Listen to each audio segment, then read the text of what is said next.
नमस्कार, द नगरी न्यूज की खास पेशकश खबर जनवर में आपका स्वागत है। मैं हूं दीक्षा शर्मा। चलिए रुक करते हैं दिन भर की बड़ी खबरों को। राजस्थान प्रशासनिक सेवा आरएएस 2024 की मुख्य परीक्षा की तारीख को आगे बढ़ाने की मांग को लेकर अभ्यर्थियों का विरोध प्रदर्शन अब जोर पकड़ता जा रहा है। तो वहीं सोमवार को सैकड़ों की संख्या में अभ्यर्थी कैबिनेट मंत्री किरोड़ीलाल मीणा के आवास पहुंचे और परीक्षा की तारीख को लेकर अपना विरोध भी दर्ज कराया। इसके बाद अभ्यर्थियों ने भाजपा के प्रदेश कार्यालय का भी रुख किया। तो वहीं अभ्यर्थियों का कहना है कि अभी तक आरएएस 2023 की अंतिम सूची जारी नहीं हुई है, जिससे हजारों की संख्या में परीक्षार्थी अभी भी परिणाम के इंतजार में हैं। ऐसे में वे आरएएस 2024 की परीक्षा में भी शामिल हो रहे हैं। इससे एक ही उम्मीदवार दोनों ही परीक्षाओं में चयनित हो सकता है, जिससे अन्य उम्मीदवारों के अवसरों पर असर पड़ेगा। यही नहीं, छात्राओं का तर्क है कि जब पिछली प्रक्रिया पूरी नहीं हुई तो नई परीक्षा कराना न्याय संगत नहीं है। इसके अलावा छात्रों ने यह भी आरोप लगाया कि सरकारी सेवा में कार्यरत अभ्यर्थी जो ऑपरेशन सिंदूर जैसी ड्यूटी में लगे रहे, उन्हें परीक्षा की तैयारी का समय नहीं मिल पाया। ऐसे अभ्यर्थी अब परीक्षा की तैयारी पूरी नहीं कर पाए हैं और उन्हें 3 महीने की अतिरिक्त मोहलत चाहिए ताकि वे प्रतियोगिता में बराबरी से भाग ले सके। राजस्थान में इन दिनों युवाओं का गुस्सा अपने चरम पर बना हुआ है। एसआई भर्ती रद्द कराने की मांग को लेकर चल रहा आंदोलन लगातार तेज होता जा रहा है। चाहे कितना भी आंधी तूफान हो या फिर भीषण गर्मी, 45 डिग्री तापमान में भी राजस्थान के युवाओं के जोश और जज्बे को कम नहीं कर सका है। इतना ही नहीं, आंदोलन अब सिर्फ एक भर्ती परीक्षा तक सीमित नहीं रहा, बल्कि एक व्यापक जन आंदोलन का रूप भी ले चुका है, जिसमें बेरोजगार, युवा, किसान, महिलाएं और समाज का हर वर्ग शामिल होता जा रहा है। तो वहीं राष्ट्रीय लोकतांत्रिक पार्टी यानी आरएलपी के संस्थापक और नागौर से लोकसभा सांसद हनुमान बेनीवाल ने इस पूरे मामले में कांग्रेस और बीजेपी दोनों पर गंभीर आरोप लगाए हैं और कहा कि राजस्थान का युवा अब चुप नहीं रहेगा। यह उबाल अब केवल नौकरी की मांग नहीं, बल्कि सत्ता में बदलाव की चेतावनी भी है। इतना ही नहीं, एसआई भर्ती रद्द करने को लेकर यह आंदोलन पिछले 40 दिनों से जारी है और अप्रैल का महीना, पूरा मई और अब जून का पहला सप्ताह भी आंदोलन की आग में जल रहा है। राजस्थान के दौसा जिले को बचेलाल सरकार की ओर से बजट घोषणा के तहत बड़ी सौगात मिली है।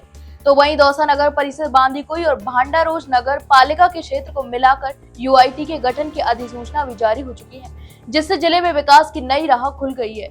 इस यूआईटी गठन में लगभग 265 गाँव शामिल किए गए हैं, जो अब मास्टर प्लान और विकास कार्यों के दायरे में आएंगे। तो वहीं दौसा जिला कलेक्टर देवेंद्र कुमार यादव ने बताया कि इस नए यूआईटी के गठन से अर्बन क्षेत्र का तेजी से सुधार आएगा और औद्योगिक क्षेत्र में निवेश आकर्षित भी होगा। तो वहीं विशेष रूप से बांदीकुई में स्थित स्टोन पार्क में लॉजिस्टिक की सुविधा पूरी होने से स्थानीय उद्योगों का बड़ा लाभ भी मिलेगा और प्रदेश में कुल 22 नई यूआईटी की घोषणा भी की गई है, जिनमें दौसा बांदीकुई यूआईटी भी शामिल है। और दौसा नगर परिषद आयुक्त कमलेश कुमार मीणा ने बताया कि यूआईटी क्षेत्र में लगभग 300 गाँव शामिल है, जिनमें विकास कार्य यूआईटी के माध्यम से होंगे। यह बाहरी क्षेत्र दौसा नगर परिषद के विस्तार क्षेत्र के अंतर्गत आता है, जिससे नगर के विकास कार्य भी बेहतर तरीके से किए जाएंगे। राजधानी जयपुर स्थित शहीद स्मारक पर एसआई भर्ती रद्द करने और राजस्थान लोक सेवा आयोग यानी आरपीएससी के पुनर्गठन की मांग को लेकर चल रहे धरने को संबोधित करते हुए राष्ट्रीय लोकतांत्रिक पार्टी के सुप्रीमो और नागौर सांसद हनुमान बेनीवाल ने सोमवार को कड़ा बयान दिया। उन्होंने कहा कि प्रदेश में वर्तमान हालात इतने बिगड़ गए हैं कि अन्य राज्यों के लोग राजस्थान में अपने बच्चों को पढ़ाना तक छोड़ रहे हैं। इसके अलावा प्रदेश में फैली फर्जी डिग्री, पेपर लीक और भ्रष्टाचार ने युवाओं के सपनों के साथ घोर अन्याय किया है। उन्होंने भाजपा की आईटी सेल पर गंभीर आरोप लगाते हुए कहा कि राजस्थान में भाजपा आईटी सेल जातीय संघर्ष को बढ़ावा देने का प्रयास कर रही है, जो प्रदेश के सामाजिक ताने बाने को बिगाड़ने का खतरा है। इसके अलावा सांसद ने स्पष्ट किया कि वे हमेशा अन्याय के खिलाफ लड़ेंगे और इस लड़ाई को जीतकर युवाओं को न्याय भी दिलाएंगे। इसके अलावा सांसद ने इस अवसर पर ऐप आधारित टैक्सी ड्राइवरों की हड़ताल का भी समर्थन किया और कहा कि सरकार को इन ड्राइवरों के सामाजिक हितों और सुरक्षा की मांगों को गंभीरता से लेना चाहिए। तो वहीं ड्राइवरों के मुद्दे को भी उन्होंने युवाओं की व्यापक समस्या से जोड़कर देखा और कहा कि सभी वर्गों के हितों की रक्षा के लिए संघर्ष जरूरी है। राजस्थान के कृषि मंत्री किरोड़ीलाल मीणा एक बार फिर एक्शन मोड में दिखाई दिए। नकली खाद के खिलाफ कार्रवाई के बाद अब उन्होंने नकली बीज बेचने वाले माफियाओं के खिलाफ भी मोर्चा खोल दिया है। तो वहीं सोमवार 3 जून को मंत्री मीणा ने श्रीगंगानगर जिले के आरआईआईसीओ औद्योगिक क्षेत्र में बीज भंडारों पर औचक छापेमारी भी की है, जिसमें बड़ी मात्रा में नकली बीज बरामद किए जाने की जानकारी सामने आई है। तो वहीं किरोड़ीलाल मीणा खुद इस छापेमारी में मौजूद रहे और उन्होंने बीज भंडारों में सैंपल की जांच भी करवाई। इस कार्रवाई के दौरान जयशंकर बीज भंडार को विशेष रूप से जांच के घेरे में लिया गया और प्रारंभिक जांच में कई अनियमितताएं भी सामने आई। तो कई दुकानों पर बिना लाइसेंस के बीज का स्टॉक भी रखा गया था, जो कुछ जगहों पर घटिया गुणवत्ता के बीज और फर्जी ब्रांडिंग की गतिविधियों भी पकड़ी गई। इसके अलावा मंत्री मीना ने सख्त लहजे में कहा कि पंजाब से लेकर इस क्षेत्र में नकली बीज की सप्लाई की जारी है। हम किसानों के साथ किसी भी प्रकार की धोखाधड़ी नहीं होने देंगे। जो लोग किसानों की मेहनत और भविष्य के साथ खिलवाड़ कर रहे हैं, उन्हें बख्शा नहीं जाएगा। नसीराबाद के निकट प्रसिद्ध रामपुरा तेजाजी बासक बाबा धाम में चल रहे 9 दिवसीय विशाल धार्मिक कार्यक्रम में देश भर से संत महात्माओं और श्रद्धालुओं का आगमन हो रहा है। इस कार्यक्रम का शुभारंभ रामजी चौक नसीराबाद से निकली शोभा यात्रा से हुआ, जो सदर बाजार होते हुए रामपुरा तेजाजी धाम पहुंची। तो वहीं शोभा यात्रा में जगत गुरु श्रीमद विष्णु स्वामी बल्लभाचार्य जी, महंत राजेंद्र दास महाराज, रामजी दास महाराज, वैष्णो दास महाराज, माधव दास मौनी जी महाराज और महंत मुरली दास महाराज सहित कई प्रमुख अखाड़ों में के संत भी शामिल हुए। तो वहीं सदर बाजार में श्रद्धालुओं की भारी भीड़ ने सड़क के दोनों ओर कतारबद्ध होकर पुष्प वर्षा से संतों का स्वागत भी किया और शोभा यात्रा के दौरान साधु संतों के अखाड़ों द्वारा किए गए शक्ति प्रदर्शन और करतबों ने सभी को मंत्रमुग्ध कर दिया। और वहीं रामपुरा तेजाजी धाम के गादीपति रतनलाल प्रजापत महाराज और महंत रामदास महाराज के नेतृत्व में रथों व बग्घियों के साथ यात्रा भी निकाली गई। इस अवसर पर प्रशासन और पुलिस की ओर से सख्त सुरक्षा व्यवस्था भी देखने को मिली। उदयपुर में आगामी वंदे गंगा जल संरक्षण जन अभियान को सफल बनाने के लिए जिला कलेक्टर नमित मेहता ने वीडियो कॉन्फ्रेंस के माध्यम से एक तैयारी बैठक आयोजित की। इस बैठक में अभियान के दौरान 5 जून से 20 जून तक किए जाने वाले प्रतिदिन के कार्यक्रमों पर विस्तार से चर्चा भी की गई। तो वहीं जिला कलेक्टर ने सभी संबंधित विभागों के अधिकारियों को सख्त निर्देश देते हुए कहा कि वंदे गंगा अभियान राज्य सरकार की टॉप प्राथमिकता है। उन्होंने अधिकारियों से आग्रह भी किया कि वे इस अभियान को गंभीरता से लें और पूरी मेहनत से इसे सफल बनाने में योगदान दें। तो वहीं बैठक में एसडीएम प्रशासन दीपेंद्र सिंह, सीईओ रिया डाबी और यूडीए आयुक्त राहुल जैन, नगर निगम आयुक्त राम प्रकाश सहित सभी संबंधित विभागों के अधिकारी भी मौजूद थे। इसके अलावा सभी ने अभियान की रूपरेखा और जिम्मेदारियों पर विस्तार से चर्चा की और जिला कलेक्टर नमित मेहता ने कहा कि जल संरक्षण के प्रति जन जागरूकता अभियान बढ़ाने के लिए अभियान अत्यंत महत्वपूर्ण है। उन्होंने अधिकारियों को निर्देश दिए कि वे जनता तक अभियान की सही जानकारी पहुंचाएं और संभव प्रयास करें ताकि जल संरक्षण के उद्देश्यों को पूरा किया जा सके।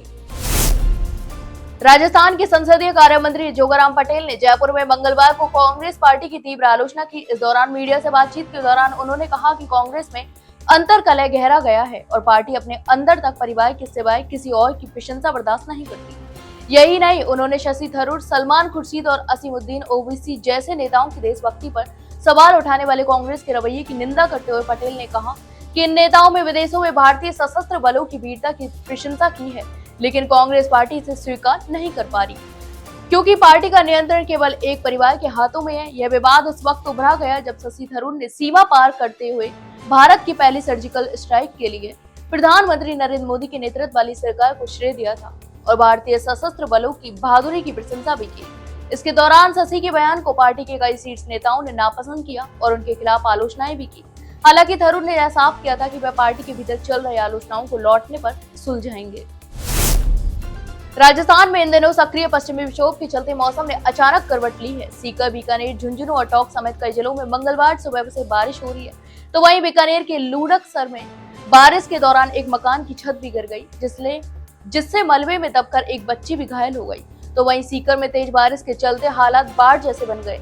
यहाँ तक कि कई इलाकों में पानी भी भर गया, जिससे घरों और दुकानों में पानी घुसने से लोगों को भारी नुकसान भी हुआ। तो वहीं सीकर शहर में पिछले 24 घंटे से 1 इंच से अधिक बारिश रिकॉर्ड की गई। इसके अलावा सुबह मात्र 45 मिनट में 21 मिमी बारिश हो गई। तो वहीं झुंझुनू में भी मौसम बदला हुआ नजर आया। इसके अलावा टोंक के डिगी कस्बे में तेज बारिश हुई, जिससे लोगों को गर्मी से राहत मिली। तो वहीं अजमेर के किशनगढ़ में भी बादलों की दस्तक के साथ हल्की बारिश हुई। मौसम विभाग ने प्रदेश के 31 जिलों में बारिश को लेकर ऑरेंज और येलो अलर्ट भी जारी किया है। लगातार बारिश के चलते तापमान में 4 डिग्री सेल्सियस तक की गिरावट भी दर्ज की गई। 2 जून को प्रदेश के 22 शहरों में अधिकतम तापमान 40 डिग्री से नीचे रहा। तो वहीं मौसम विभाग का कहना है कि 6 जून तक पूर्वी राजस्थान में बारिश का दौर जारी रह सकता है। अजमेर शहर में भाजपा इकाइयों ने संयुक्त रूप से एक प्रेस वार्ता आयोजित की, जिसमें हाल ही में किशनगढ़ में नकली खाद फैक्ट्रियों पर की गई कार्रवाई को लेकर कांग्रेस के लगाए गए आरोपों पर भाजपा ने अपना पक्ष रखा। तो वहीं प्रेस वार्ता में शहर भाजपा अध्यक्ष रमेश सोनी और देहात अध्यक्ष जीतमल मौजूद रहे और भाजपा नेताओं ने साफ शब्दों में कहा कि कांग्रेस जनता को गुमराह करने की कोशिश कर रही है। उसके अलावा उन्होंने दावा किया कि जिन नकली खाद फैक्ट्रियों पर कार्रवाई हुई है उन्हें स्वीकृति कांग्रेस सरकार के कार्यकाल के दौरान दी गई थी। तो वहीं भाजपा नेताओं ने कहा कि वर्तमान सरकार ने इस मामले में पूरी गंभीरता दिखाते हुए तुरंत कार्रवाई की और दोषियों के खिलाफ कड़ी जांच की जा रही है। तो वहीं कांग्रेस नेताओं द्वारा भाजपा और मंत्री किरोड़ीलाल मीणा पर लगाए गए आरोपों को खारिज करते हुए कहा कि यह सब सस्ती राजनीति और जनता का ध्यान भटकाने का प्रयास है। इसके अलावा प्रेस वार्ता में बताया गया कि मंत्री किरोड़ीलाल मीणा की पहल पर ही किशनगढ़ में चल रही इन अवैध खाद फैक्ट्रियों पर छापेमारी की गई और वहां से बड़ी मात्रा में नकली खाद भी जब्त की गई। तो ये थी दिन भर की तमाम बड़ी खबरें। कल फिर आपके साथ रूबरू होंगे, तब तक के लिए नमस्कार।